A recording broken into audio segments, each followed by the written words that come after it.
New direct drive wheelbases and a bit of update chaos in our news today.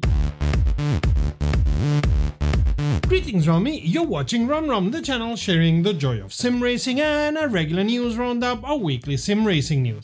My name is Serta and I will be your host for this video.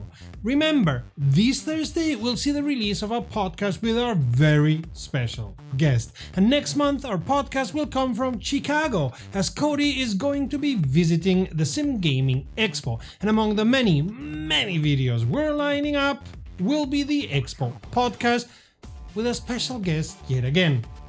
Or two. This video is going to be yet again a short one, but you know me, before news pile up and we end up with 20 minutes of short-ish news, I'd rather give you what we have. Let's start. There is a new video by NASCAR 25 showing a lot of drivers using the game. On controller, on a TV, and they mostly talk about racing on consoles. I thought this was going to come out for PC too? Maybe they did the console version first and are retrofitting the console version for PCs, which in many cases ends up being a mess in terms of user experience, but we'll have to see. And had they already dropped a definitive release date? Because they do in the video, saying it's October 14th. Of this year. They say the year too. For about a week, console drivers of ACC were not able to use their wheels, but that heavy bug was solved during this past week. And this one's not on Kunos directly, as the console version is not done in-house as far as I know. Project Motor Racing announced the 2022 Lamborghini Huracan GT3 Evo 2 as yet another addition to their car roster. Not exactly in line with their concept of classic cars, but I'm not protesting. Two companies have announced DD wheels. The one is PXN, the other is Turtle Beach. Let's start with PXN, who released 3 bases of 4, 6 and 10 Nm continuous torque respectively on Friday. Together with those, they are releasing 3 wheels of 3 different sizes, 280mm, 300mm and 330mm. The 300mm wheel will be D-shaped, the other 2 are round.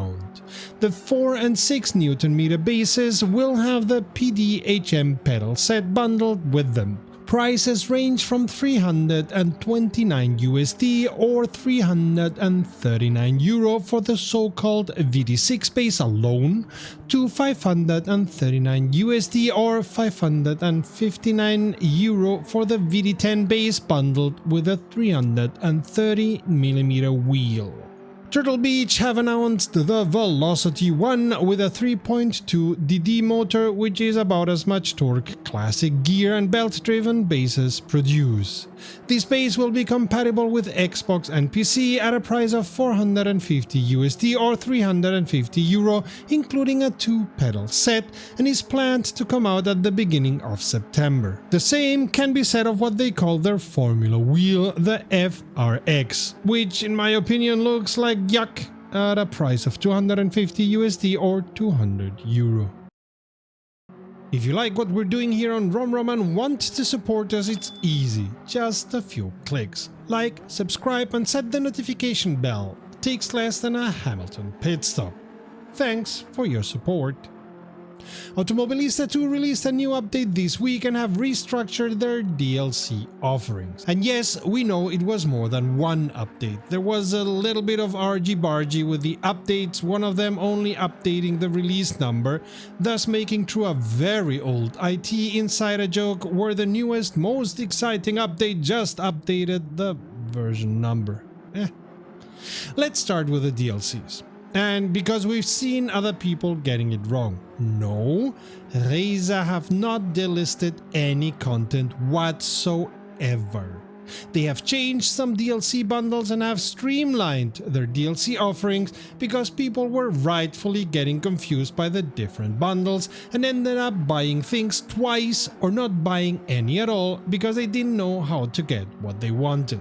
One of the reasons Reza had to go this way was that, understandably, you cannot change the name or the content of a DLC on Steam after you have released it to the public, and it seems even before it's a difficult endeavor. No content delisted, okay? Everything you paid for in the past you can still use and should be able to use anytime. Got that? Okay. They are delisting the DLCs you see on screen and are aiming to create thematic DLC bundles while they make the overall price of the content they offer lower, and at the same time are able to update the descriptions of the DLCs, including some translation errors that had crept in. And they are decluttering the DLC list because we've been told even Razer had trouble understanding the interdependencies of the DLCs. And if you go by the discussion threads on Steam, that mirrors the issues users had.